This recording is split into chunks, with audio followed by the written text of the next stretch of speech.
I'm standing in the grand lobby of the Hilton Garden Inn, dressed in an emerald green gown that fits perfectly into the vision I had for this night. I spent weeks searching for this exact shade of green, the one Jason once mentioned he liked.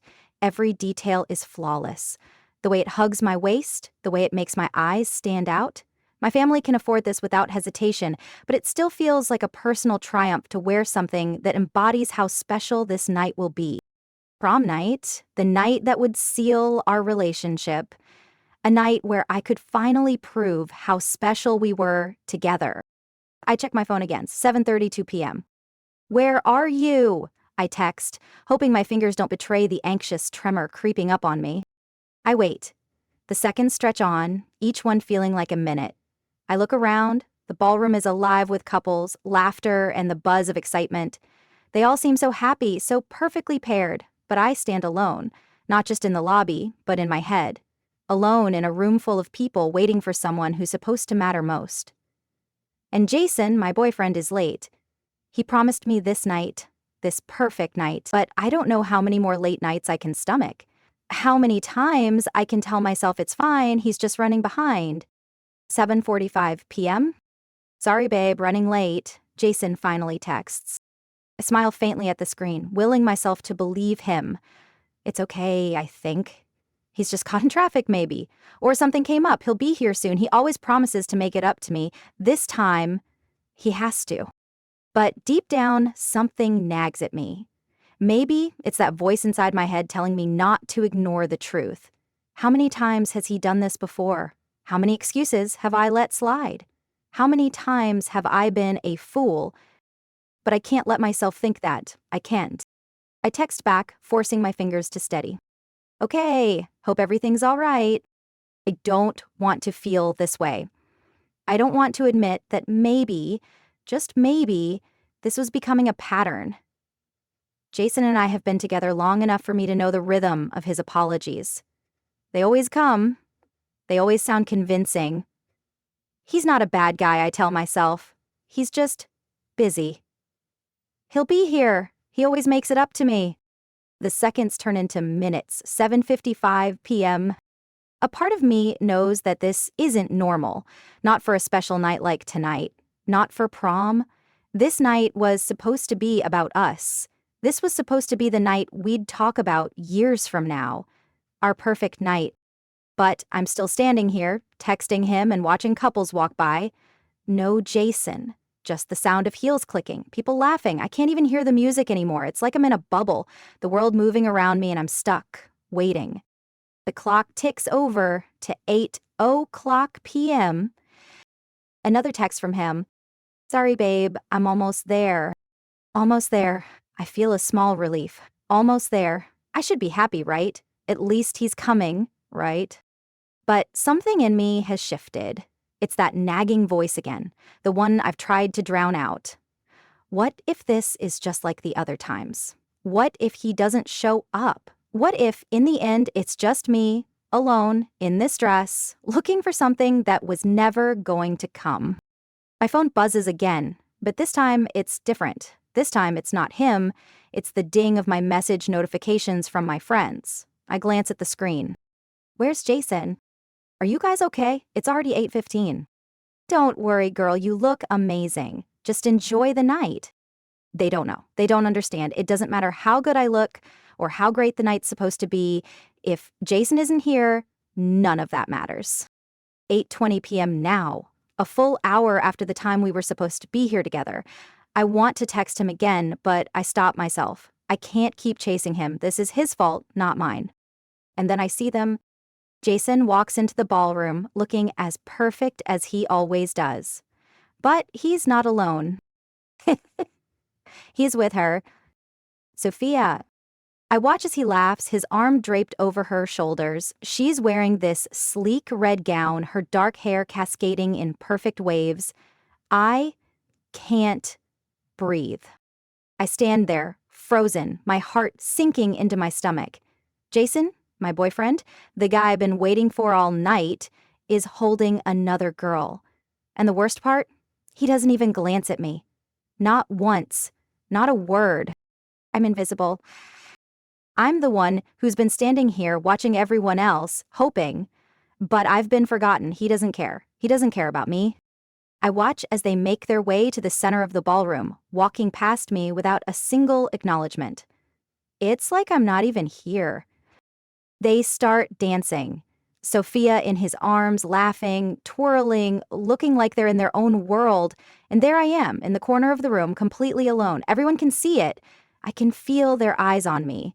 But I'm trapped in a place where I can't escape the truth.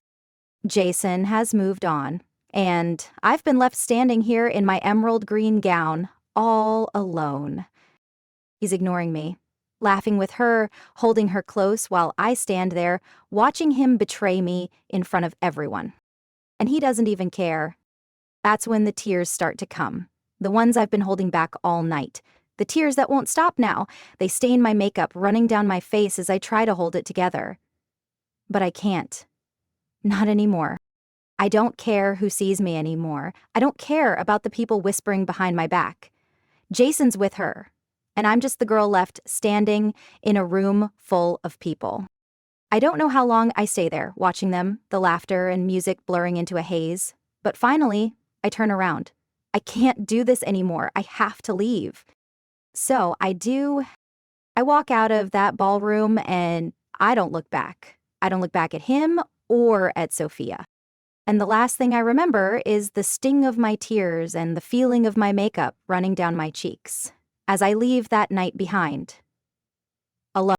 I left the ballroom that night, but the feelings of betrayal didn't leave with me. They clung to me like the remnants of my makeup, smudged and staining everything I touched. The drive home was quiet. Too quiet. I stared out the window, not really seeing anything, just replaying everything that had happened. But then the flashback started. It wasn't just the betrayal at prom. No, the real betrayal had been happening for months. Jason's words had always been sweet, his touch always warm, but his actions were never consistent. He was never really there. I remember the first time Jason ever spoke about my family's wealth. It wasn't in an admiring way, though. It was in a way that made me uncomfortable, like he was trying to attach himself to my success. He would often talk about how his friends would be amazed by the things I had, the places I could go, the connections I had through my family. And it wasn't just idle conversation. It was the kind of talk that made him seem like he was doing me a favor by being with me. I remember him once saying, "Your dad's company? Man, that's going to be huge for me. Imagine all the opportunities, huh? People like me don't get a chance like this." I laughed, not really knowing how to respond. I thought maybe he was just being playful, but looking back, I see it now. He wasn't joking. Jason never tried to build anything of his own. Instead, he always looked for ways to elevate himself by being with me, using my wealth as a stepping stone. He didn't care about my achievements, my hard work, or my dreams. He just wanted the perks that came with being seen with me. He wanted my status to validate him, to make him feel important. I remember how proud I was when I gave him his first gift, a designer watch, something I knew he'd love. It was expensive, sure, but it wasn't the cost that mattered. It was the look on his face when he saw it. He smiled that smile he always gave me when he knew he was about to get something from me. Genuine on the surface, but underneath I could feel his desire, not for me, but for the things I could provide. And every time I gave him something, it was like I was feeding that part of him, the part that was never really mine. I gave him gifts, tickets to exclusive events, access to the things I had, and in return, he gave me just enough affection to keep me hooked. But the love I thought we shared was never real. It was an illusion. One I didn't want to see, but now I could. In the beginning, he'd always be there when I needed him. But the moment things got serious, when I needed him the most, he would back off. His warmth would turn cold. I'd see it in the way he wouldn't answer my texts or calls. I'd wait, thinking he was just busy, but the pattern repeated itself. The deeper I fell, the further he distanced himself. He kept me at arm's length, just close enough to keep me believing in him, but not close enough to really feel his presence. And I was too blinded by what I thought we had. Every time he pushed me away, I'd make excuses for him. He's just having a bad day, I'd tell myself. Maybe he's stressed. I'll give him space and things will get better. I never once stopped to think about what I was doing for myself. What I was allowing him to do. He didn't love me. He never did. He loved what I could offer him. My connections, my family, my status. I was nothing but a means to an end. I remember one night, a moment I should have paid more attention to. We were at a party and we'd just had a small argument. I don't even remember what it was about. But as soon as the conversation turned serious, Jason's entire demeanor shifted. He stopped looking at me like I was the one he cared for, and instead he turned his attention to the other people in the room. He was charming, laughing, joking. The same charm he'd used on me for months, except now it was aimed at everyone but me. I stood there, feeling invisible. But it was only then that it hit me. Jason didn't need me to love him. He needed me to look like he was loved, to look like he was successful, to look like he was important. Because the moment we had a real conversation, a conversation where feelings were involved, he didn't know what to do. He didn't know how to be emotionally vulnerable because it wasn't about love. It was about the image. I'd come to realize that I had been nothing more than a tool in his life. A tool to make him look good, to raise his status. I remember one time, during one of those moments of distance, I found myself alone, sitting in my room, staring at my phone. It was late, and Jason hadn't responded to any of my messages. I had tried calling him, but it went straight to voicemail. So I sat there, wondering what I was doing, wondering what he was doing, wondering why I cared so much about someone who couldn't even make the effort to care about me. It was that night, sitting in the silence of my room, that I first felt it. The shift. The tiny whisper inside me that told me I was worth more than this. That I didn't need him to feel important. I didn't need him to validate me. But back then, I brushed it off. I convinced myself it was just a moment of weakness. He's just busy. He loves me. He'll make it up to me. And he did, every time. But that was the start of it. The first seed of rebellion that I now see clearly. I knew deep down that he wasn't really there for me, that he was only around when it benefited him. But I didn't let myself face it. Not then. Not when I needed him most. It was only after everything fell apart, after prom, after I was left standing there alone, that I finally saw it. He never really loved me. Jason was always about himself, about what I could give him. He used my wealth, my status, my success to make himself feel more important. And I let him. I let him take from me while offering nothing in return. The gifts, the I love yous that never felt real, the promises that always fell through, they weren't about me. They were about him. I had been feeding his ego, feeding his need for validation, while my own needs were ignored, swept aside as if they didn't matter. But that was the last time I would let him play me. I know it now. I can see it clearly. I wasn't just in love with Jason. I was in love with the idea of him, the person I thought he could be, the person he pretended to be. But that wasn't him, and I wasn't going to be the fool anymore. That night at prom, that was the last straw. That's when I finally realized the truth. Jason didn't love me. He never did. And I wasn't going to waste another moment chasing a man who only cared about himself. I was done. The day after prom, the air around me felt heavier, almost suffocating. It wasn't just the lingering embarrassment or the tears I had cried the night before. It was the weight of the truth that I had tried so hard to ignore for so long. Jason didn't love me. He never had. He had used me, manipulated me, and treated me like an accessory. And what hurt the most was that I let him. I let him tear me down for so long. But that was over. Today was a new day, and I wasn't going to let Jason or anyone else define who I was anymore. I walked into school with my head held high, even though everything inside me screamed to crawl back into bed and hide away from the world. I knew that the moment I stepped foot in that school, people would talk. They'd gossip about the scene at prom, about Jason and Sophia, about how I'd been left behind like some forgotten chapter. but I refused to let their whispers control me. The bell rang, signaling the start of the day. I took a deep breath, straightened my shoulders, and walked through the hallways with a newfound sense of resolve. Jason wasn't here yet, but I knew he'd be looking for me. He'd be expecting me to act like everything was fine, to let him slip back into my life without facing the consequences of what he had done. But I wasn't going to make that easy for him. I walked past our usual hangout spot, the one where we always sat together, where Jason would hold my hand and whisper sweet nothings in my ear. It was supposed to be our place, a symbol of our relationship. But now it just felt like a reminder of everything that was wrong. I didn't stop. I kept walking. I wouldn't let him keep me chained to that spot anymore. I refused to allow myself to feel small, to feel like I was waiting for him to notice me. Jason tried to catch my eye as I passed by, but I didn't look at him. I kept my gaze straight ahead. I could feel his presence, his frustration, as he followed me down the hallway. His footsteps matched mine, but I didn't flinch. I wasn't the same person I had been yesterday. I wasn't going to let him get away with it, not anymore. "Emma!" Jason called, his voice tentative, like he wasn't sure how to approach me anymore. I didn't turn around. "Emma, wait up." I could hear the desperation in his voice, but it didn't move me. I wasn't the girl he could play anymore. I wasn't the girl who would melt every time he spoke to me. I was done.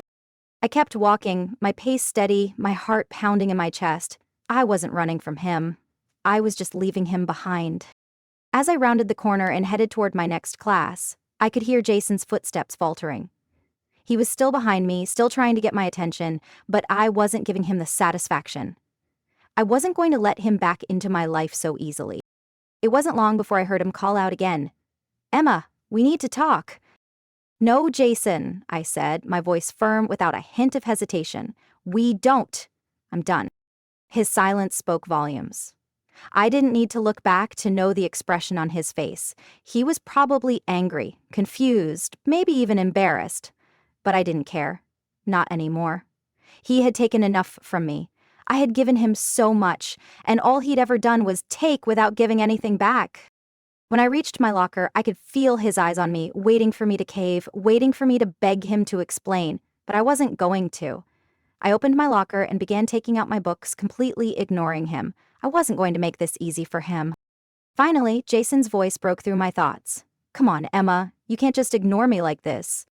I closed my locker with a sharp click, still refusing to look at him.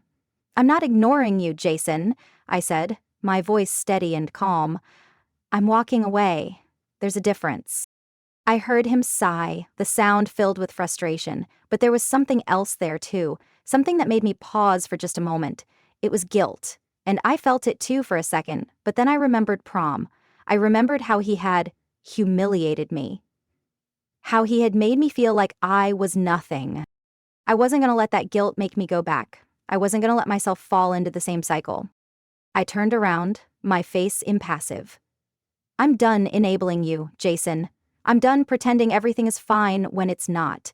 You don't get to just waltz back into my life like nothing happened." Jason's expression softened and I could see the hurt in his eyes, but there was something else too. A little bit of arrogance, as if he expected me to come crawling back. "You don't mean that, Emma," he said. "You can't just walk away from us. You'll come around." I shook my head, and for the first time in a long time, I felt in control. "No, I won't." I walked away from him then, and I didn't look back. I felt his gaze follow me, but it didn't make me falter. This was the moment I was reclaiming, the moment I was taking back control. As I stepped out of the school and headed to the parking lot, I felt a weight lift from my shoulders. I didn't need Jason. I didn't need him to define me. I had been living for him, for his approval, for his affection, but I was done with that. I was going to live for me now. I called my chauffeur and told him to meet me at the front gate. As I waited, I looked around at the school one last time. At the place where I had spent so much time, so much of my energy, trying to make a relationship work that was never really working at all. The version of me that had allowed Jason to control me, to use me, was gone. The car pulled up and I got in, feeling lighter than I had in weeks. I wasn't looking back. I wasn't going to sit and wait for Jason anymore. I was moving forward. And as I left the school parking lot, I realized something. This was just the beginning, the first step to reclaiming my life, and I wasn't going to stop now. The days after I walked away from Jason felt like a storm had passed, leaving nothing but a quiet calm behind. I didn't feel the crushing weight of doubt anymore. I didn't question whether I was doing the right thing. I wasn't angry anymore. I had made the choice to let him go. And with that decision came something I hadn't expected, a sense of freedom. For the first time, I was living for myself, not for someone else's validation. But Jason wasn't done. He thought that his charm would still work on me. He thought that I would just cave when he needed something, when he needed me to pay his way, like I had before. And that's when I realized something. This wasn't just about breaking up. It wasn't just about walking away from a bad relationship. It was about cutting all the ties that bound me to his manipulation. It all started with his birthday party.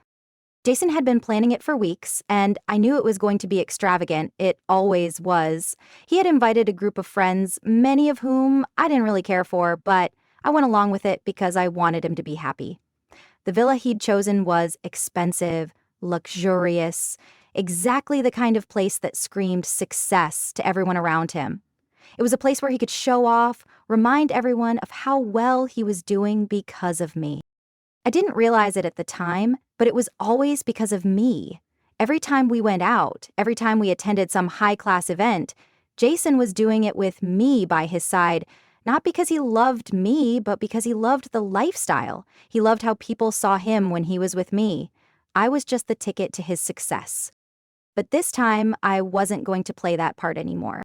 Jason assumed, of course, that I would attend his birthday party. He probably thought I'd show up in my usual spot, supporting him, paying for the event like I'd done before, the ever-dutiful girlfriend who would foot the bill without a second thought. But not this time. I made up my mind. I wasn't going. I wasn't going to sit there and watch him parade around with his friends, acting like nothing had happened, acting like he wasn't the same person who had humiliated me just days earlier. No, I wasn't going to play that role anymore. So I didn't show up. Instead, I spent the evening at home. I focused on me. I felt a sense of relief, like I was finally breathing in a space where no one expected anything from me, especially not Jason. As the night went on, I found myself smiling, realizing that for the first time in a long time, I wasn't at his mercy. I wasn't waiting for him to acknowledge me or make it up to me. I was at peace. Then the phone rang. It was a number I didn't recognize. "Hello," I answered, not sure who it was. "Good evening, Miss Emma. I'm calling from the villa where Jason Reynolds' birthday party was held. There's an outstanding balance for the event. We require payment immediately." My stomach sank. Of course, he didn't have the money to pay. He never did. Jason had always relied on me to cover his extravagant plans, his lavish lifestyle. But not tonight. Not anymore. I remained calm, my voice steady as I responded. "I'm sorry, but I won't be paying for it. Jason was fully aware of the terms when he booked the event and he didn't plan for the payment." The silence on the other end was palpable. "But miss, we've already sent several reminders and the event is now complete. The balance is due." "I understand," I said, my voice firm. "But I'm not responsible for Jason's choices anymore. He'll need to handle it himself." There was a brief pause before the pursuit on the other end reluctantly acknowledged my decision. "Very well, miss, we'll contact him. Thank you." I hung up the phone, my heart beating a little faster. I had made my stand. Jason had thought he could keep using me, but I wasn't going to let him anymore. He had to face the consequences of his actions. The next few hours were a whirlwind. I couldn't help but wonder how Jason was handling this. The thought of him scrambling to cover the bill, the humiliation he was about to face, it made me feel a quiet satisfaction. The next morning, I didn't go to school immediately. I stayed home for a bit, giving myself some space to reflect. The phone rang again. This time, it was Jason. His voice was frantic, barely hiding the panic that had settled in. "Emma, what the hell happened? Why didn't you pay for the party?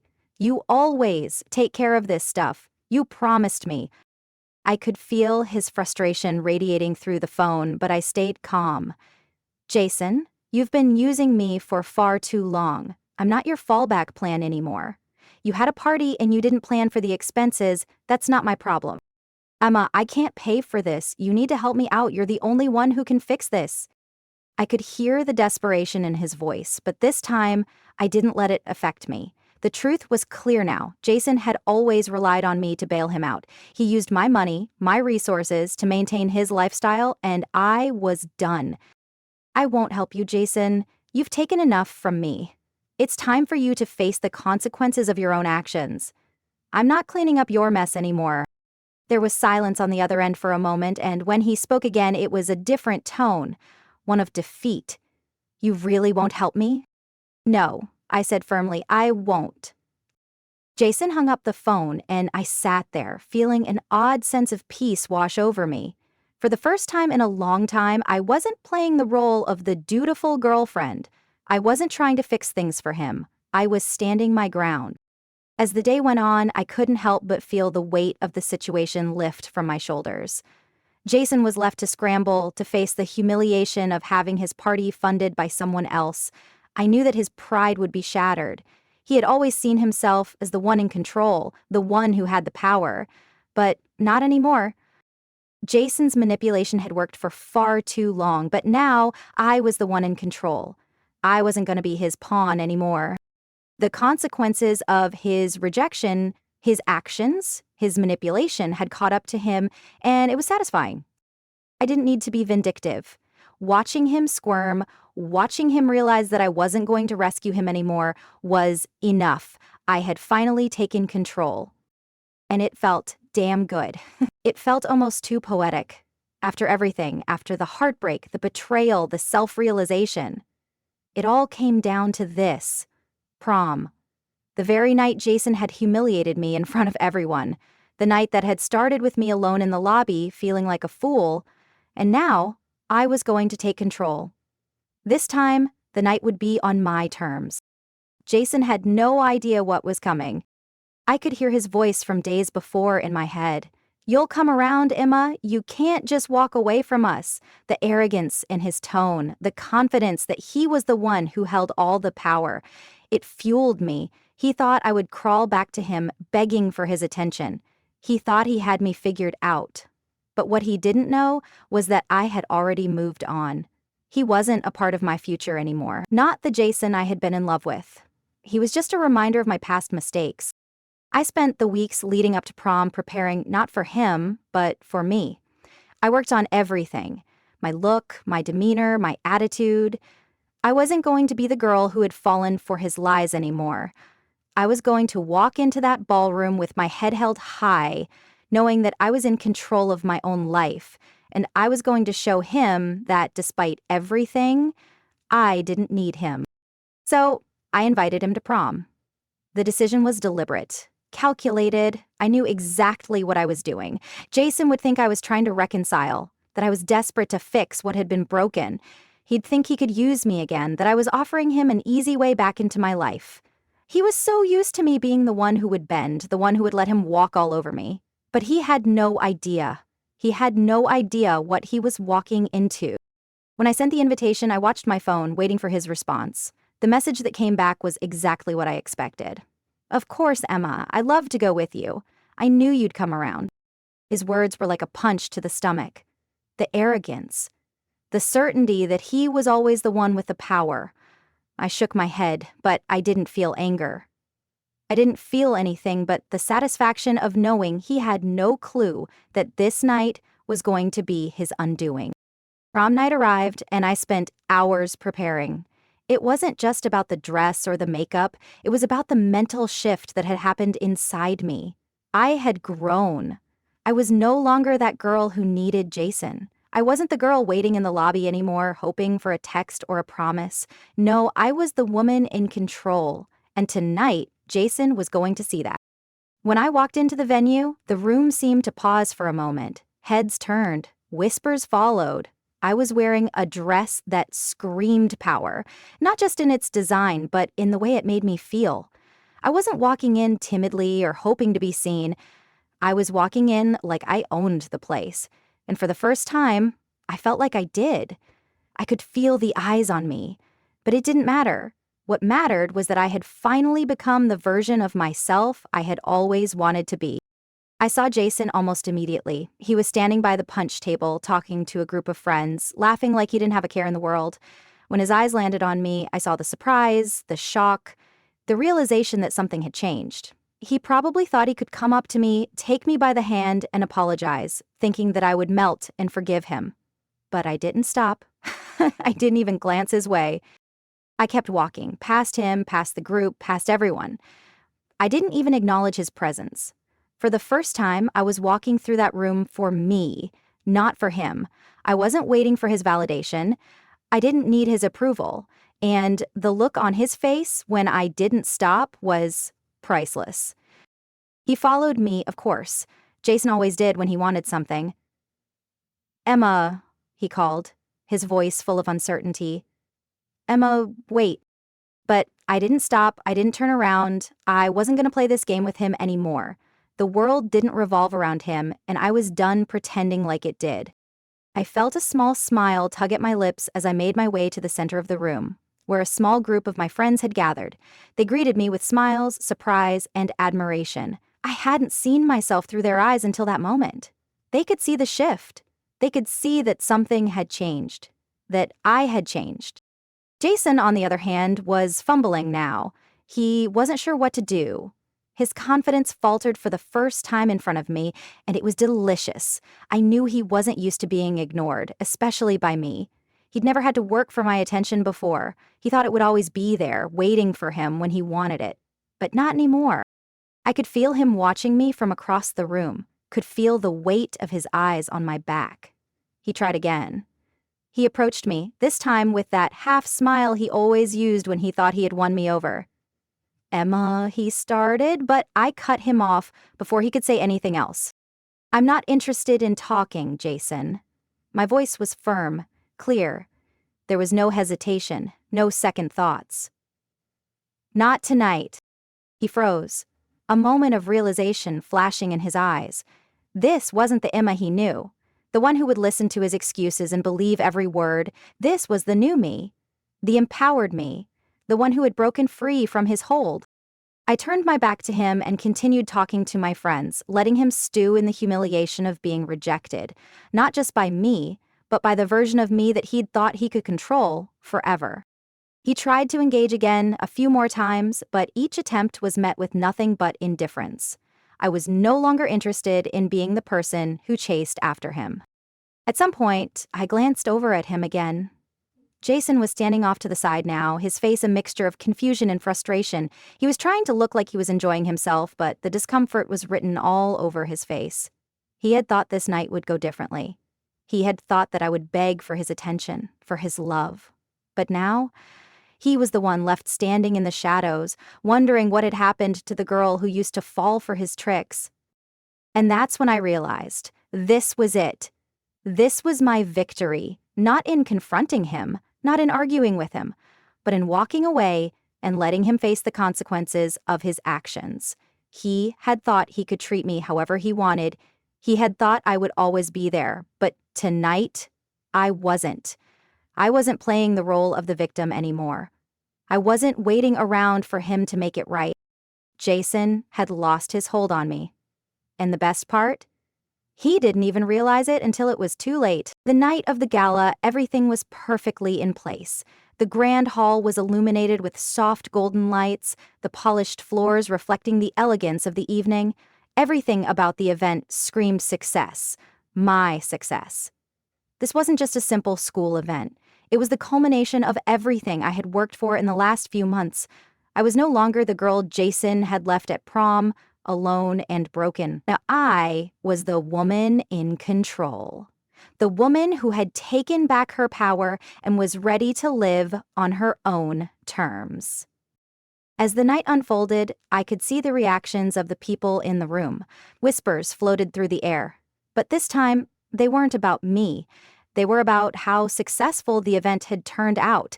They were about the people who had been invited, people who mattered, the ones who could offer something in return, something that could keep the wheels of power turning in my favor. Jason, though, wasn't on that list. He had no place here. I had made sure of it. I could see him standing off to the side, nervously adjusting his suit, scanning the room like he was trying to find someone who could offer him the validation he so desperately sought.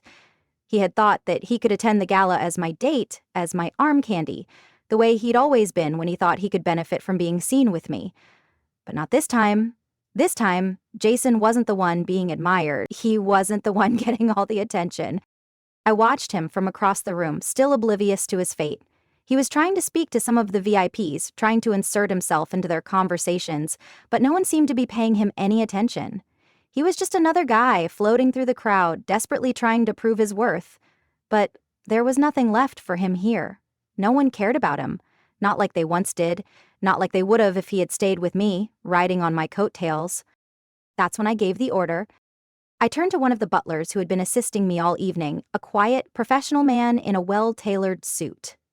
"Make sure Jason is assigned to coat check," I said calmly, my voice steady, my decision final.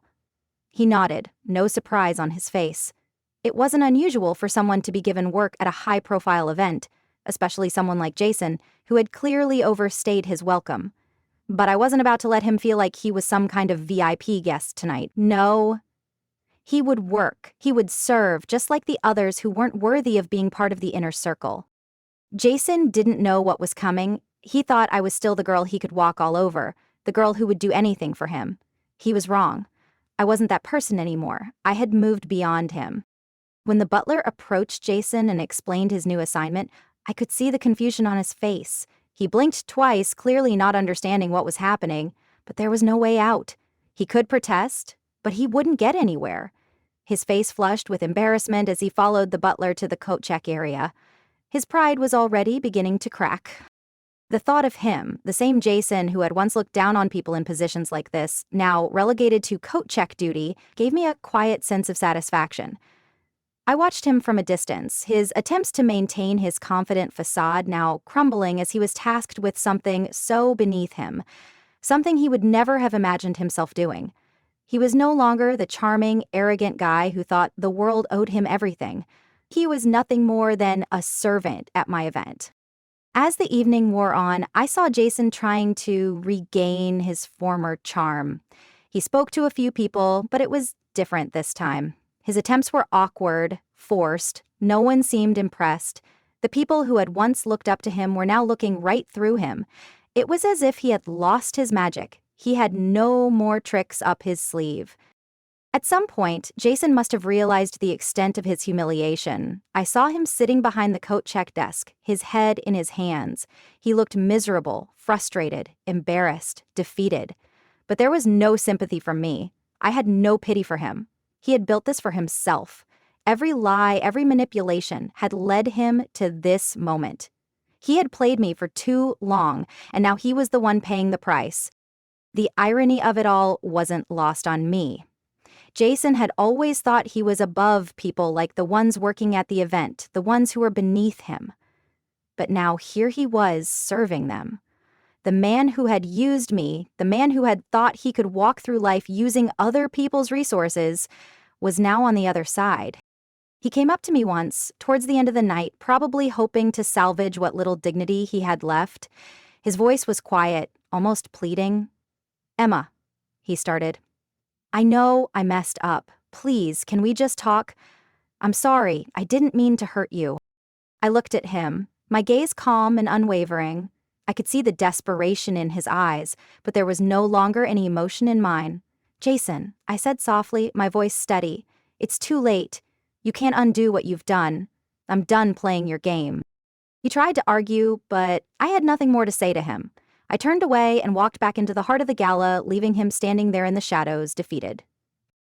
There was a strange sense of peace that came with it, seeing him there, watching him squirm, knowing that he had to face the consequences of his actions, gave me a satisfaction I never thought I'd experience. It wasn't about humiliating him. It was about living well. It was about walking away from the toxic relationship that had defined me for so long and stepping into a future where I was the one in control. Jason had always used me to get what he wanted, but tonight it was my turn to show him what real power looked like. I didn't need him anymore, and I wasn't going to let him take anything from me. The rest of the evening passed in a blur. I felt the weight of everything finally lift from my shoulders. Jason wasn't part of my world anymore. I had built something stronger, something better. And as the night came to a close, I knew it wasn't just about the gala or about him. It was about me, the woman I had become, the woman who had taken control of her life, her future, and her happiness. And Jason? He was nothing but a distant memory. The gala had ended, but the echoes of the night still lingered in the air. The whispers of Jason's downfall barely a memory as I walked away. I didn't look back, not once. I had said everything I needed to say, and Jason had seen everything he needed to see. I was no longer the girl who begged for his love, the girl who waited for him to show up. I was the woman who walked away with her head held high, knowing exactly who she was and where she was. The weight of everything, the betrayal, the hurt, the emotional manipulation, had lifted. It wasn't that I didn't feel the remnants of the pain anymore. Of course, I did. But it didn't define me anymore. It didn't control me. I had taken back my life, and I had no intention of ever giving that power up again. As I walked out of the venue, the cool night air felt different. It wasn't the same oppressive heaviness I had once carried. It was light, refreshing. There was a clarity in the air that mirrored the clarity in my mind. I was free. Jason was behind me. The toxic tie that had bound me to him for so long had finally been severed. I stepped into the quiet of the night, my heart beating steadily in my chest, knowing that for the first time in a long time, I was in control. I had taken the necessary steps to reclaim my life, and it felt damn good. The night was silent except for the sound of my footsteps as I made my way to the car. I didn't need to rush. There was no hurry. I had nothing holding me back now. No fear of Jason, no fear of what he would think or what he might say. His words no longer had the weight they once did. I had learned the hardest lessons through all of this. The lesson that real strength isn't in holding on to something toxic, it's in walking away from it, no matter how hard it is. As I got into the car, I glanced at the rearview mirror, catching a glimpse of myself. The girl I had been, the one who let herself be manipulated, was gone. The reflection staring back at me wasn't someone broken. It wasn't someone diminished. It was someone who had taken control of her own life and wasn't about to let anyone take it from her again. I sat back in the seat, letting the quiet fill the space between me and the driver. For the first time in a long time, I wasn't drowning in self-doubt or uncertainty. I knew where I was headed, and it wasn't in Jason's direction. As we drove through the streets, I found myself thinking back on everything. The moments of weakness, the times I had convinced myself I was too much or too little or not enough, the times when Jason had made me feel small, like I was just an accessory in his world. But now, I knew better. I knew that I had everything I needed to succeed on my own terms. I didn't need anyone to validate me. Not Jason, not anyone. I had built myself up from the wreckage of a relationship that was never meant to work. And I would keep building, keep growing, keep moving forward. There was no looking back anymore. As we pulled up to my house, I felt the finality of it all wash over me. The car stopped, and for a moment I just sat there, letting everything settle. The finality wasn't something I had expected to feel, but there it was. Peace, complete and absolute. It wasn't about Jason. It wasn't about him at all. It was about me. About how far I had come, how much I had learned, how much strength I had found within myself. I got out of the car and stood for a moment on the sidewalk, taking in the night air. The quiet was peaceful. It was the kind of quiet you can only find when you've made a choice, when you've let go of the things that weigh you down and embraced the new possibilities waiting for you. The door to my house was open, and I stepped inside with no hesitation. This place, this home, was mine. It always had been, but now it felt different. It felt like a place of power, not a place of weakness. I could feel the change deep inside me, like a fire that had been rekindled. The past was still there, of course. You can't erase the memories, the lessons learned, the moments that shaped you, but they no longer had control over me. They were just pieces of my story, nothing more. What mattered now was where I was going. I walked through the hallway, my mind already turning to the future, to the endless possibilities that were now open to me. The world felt big again. It felt exciting, and for the first time in a long time, I wasn't afraid of what was next, because I knew that no matter what, I was ready for it. I reached the stairs, and as I looked up, I saw the light from my bedroom window, softly glowing in the distance. I smiled to myself. There was no more fear, no more doubt. I had done it. I had let go of everything that held me back. The world was mine to conquer now, and I would. As I made my way to my bedroom, I couldn't help but feel a quiet sense of pride. I had walked away from the past, from the hurt, from the manipulation, and into the future. I had taken back my power, and nothing could take that from me. I paused at the doorway, my hand resting on the knob. I turned back for a second and glanced around the room. Everything was exactly where it should be. No more Jason, no more lies, no more waiting, just me. I stepped inside, closing the door behind me. And for the first time in a long time, I knew I was exactly where I was supposed to be. The future awaited, and I was ready. When we're stuck in a toxic relationship, it's easy to lose sight of who we are and what we deserve. We tell ourselves that we can change things, that we can fix the other person, or that love is enough. But love should never be about sacrificing your self-worth. True love is about partnership, respect, and growth. Sometimes the hardest step you'll ever take is walking away, but it's the most empowering one. If you're stuck in a cycle of emotional manipulation, it's time to step into your own power. Your future is waiting for you, free from the chains of someone who doesn't deserve your love. If you've ever felt trapped in a toxic relationship or struggled to find your way out, like this video and subscribe for more stories that inspire strength and growth. Remember, you deserve to be loved for who you are, not what someone else wants you to be. Comment below and share your thoughts. How did you reclaim your power?